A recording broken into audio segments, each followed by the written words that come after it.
The Simpsons' annual family portraits chronicle the passage of time. Bart enrolled in school and dropped out. Lisa was even more dramatic. She found 2 girlfriends. But in the end, she still married the reliable Milhouse. Maggie grew up to become a pop superstar. Only Bart idled around all day, staying at home with his parents. The couple finally couldn't stand it anymore and kicked him out. Soon he got married, had children, divorced, and was back to square one. By this time, Bart had become a scruffy, middle-aged man. He could only afford to rent the cheapest room at the school. Just then, Principal Skinner came to urge him to pay rent and the homework that was 30 years overdue.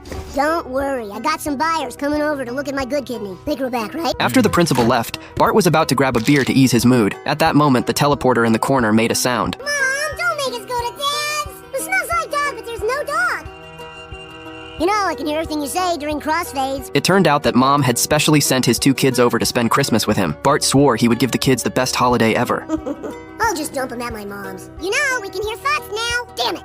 Unlike Bart, Lisa lived a wealthy and comfortable life. Her daughter Zia not only inherited Lisa's exceptional intelligence, but also her rebellious streak. When her parents tried to show concern, she quickly plugged in her data cable and entered the virtual world. Lisa complained that Zia's self-control was nothing like hers. Milhouse quickly insisted it had nothing to do with him. They used only the best genes during the pregnancy, and none of his were used. You parked the car. That helped. I guess. After discussing it, they decided to go home and let Marge figure something out. Meanwhile, Maggie's baby hadn't arrived yet. The other members of her band all came along for the prenatal checkup. Each of them believed they were a strong contender to be the baby's father. At this moment, Homer and Marge were about to spice things up. Then Marge received the news that the kids were coming home for Christmas. The whole family could finally reunite.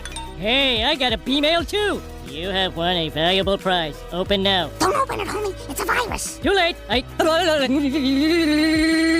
Maggie arrived at the teleportation device ready to go home, but the staff informed her that pregnant women weren't allowed to use it. Her only option was to take an old-fashioned antique airplane, but it was now controlled by a gang of young thugs. Technology that once stood at the pinnacle of civilization had finally been reduced to society's scraps. Suicide pills, mohawk gel, 20-year-old business week. After the plane landed, Maggie got into a taxi. The driver turned out to be the school bully from back in the day. He had even done time in prison with Bart. Just then, Maggie started showing signs of labor. The driver immediately activated the car's spaceship mode and headed for the hospital. In the operating room, Maggie was drenched in sweat from the pain. The nurse asked the doctor if she needed an epidural. Now, nurse, you know we found something much more effective. Soon, Lisa and Bart returned to Springfield with their kids, but both of them were getting along poorly with their children. Bart only then learned that his ex-wife not only had a boyfriend, but had already remarried. Feeling dejected, he just wanted to be alone for a while. With no other choice, Homer took his grandchildren out to play. Thanks for spending so much time with us, Dad. The first stop was Apu's convenience store. Apu was busy fending off his octuplets, even though there was no cash to steal from the store anyway. But why keep trying? Because that's what the robbers used to do back then. On the other side, Zia was hopelessly addicted to the virtual world. Lisa wished she could strangle her child like Homer used to do. But unfortunately, the government had already passed Homer's law. I am trying to deal with my disrespectful daughter, but you are too clueless to understand what that's like. The frustrated siblings vented their troubles to each other in the treehouse. Their children didn't understand them at all, but Bart told her she was different from him. He had always wanted to become someone as accomplished as Lisa. The two, who had always been at odds, finally made peace. Bart resolved to spend more time with his kids from now on. Lisa also decided to reconcile with her child. How do I get down? Our consciousness was a secret for thousands of years. Then one pine tree had to open his sappy mouth. Back in position. When she saw Zia still immersed in the virtual world, she decided to join her. She headed straight for the Google Gate. There, she could easily search for her daughter's virtual door, and behind that door was her data space. Although the door was marked "Mom Not Allowed," but Lisa couldn't help herself. Inside the room, she saw the posters her daughter had put up. To her surprise, she was listed alongside her daughter's idols. Then came Zia's voice. She actually flowed out of a beaker. Zia explained that she had always admired her mom. Meanwhile, Bart drove around looking for Homer and the kids. When he entered District 9, which was off limits to humans, the police behind him immediately pulled him over. Surprisingly, Chief Wiggum's son, Ralph, had also become a cop. I heard you died. I got cloned. All right, buddy. What's the hurry? Although Ralph wasn't very smart, at least there were plenty of him.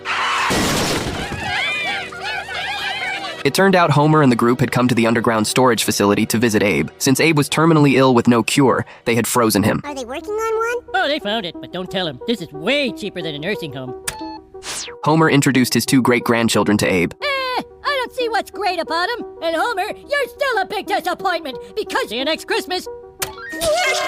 The 2 kids didn't understand why they were there. Homer explained he didn't bring them to visit. He just wanted everyone to know how terrible Abe was. But even so, he would still give him a chance once in a while. Although Bart was immature, he hoped to give him a chance. Just then, Bart arrived. He admitted that he had been an unqualified father for the past 30 years. But from now on, he would start doing better.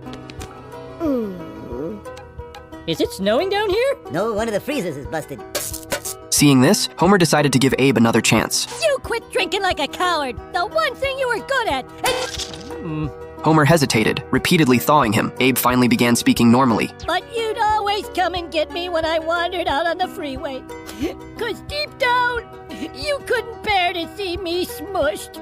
Oh, I love you, Dad. In the end, Homer released Abe. Maggie also successfully gave birth to a little Maggie. Such an important moment called for a family photo. The dog, who had evolved to grow a brain, pressed the shutter and captured this moment of reunion. Later, Marge went to visit Apu's house. Apu's octuplets had each given birth to octuplets of their own. Careful how you shut the door. It upsets the children.